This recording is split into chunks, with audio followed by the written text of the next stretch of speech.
దండకారణ్య కాన్సెప్ట్ను ఒక 30-40 ఏళ్ళు వాళ్ళు కొనసాగించి ఇలా అంతిమ యుద్ధమని ప్రభుత్వం ఒక ఫ్యాసిస్ట్ నిర్బంధం తీసుకొస్తున్నప్పుడు దేశవ్యాప్తంగా ఆ ప్రజల ఉద్యమాలు ఉన్నట్టయితే ఇలా బీజేపీ ప్రభుత్వానికి ఆ పరిస్థితి కగార్ అనే పేరు మీద నిర్మూలన చేయడానికి అవకాశం లేదు.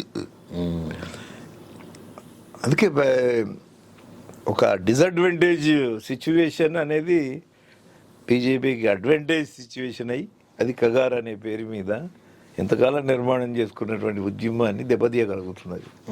ఇంతకాలం నిలబెట్టుకోగలిగిన అవకాశం ఉన్నది, కానీ ఇప్పుడు నిలబెట్టుకోలేని పరిస్థితి ఎందుకు వచ్చింది అని అంటే ఒక వ్యాక్యూమ్ అనేటువంటిది ఎంత నిలబెట్టినా దీనికి తగ్గట్టుగా ఉండేటువంటి బయట ఉద్యమాలు కావాలి. సో బయట సపోర్టివ్ ఉద్యమాలు అనేవి లేవు. బయట కొంతమంది మేధావులు ఉన్నారు, అర్బన్ నక్సల్ అని వాళ్ళ మీద కూడా దాడి చేస్తున్నారు. ఆయన అనేది ప్రజా ఉద్యమాలు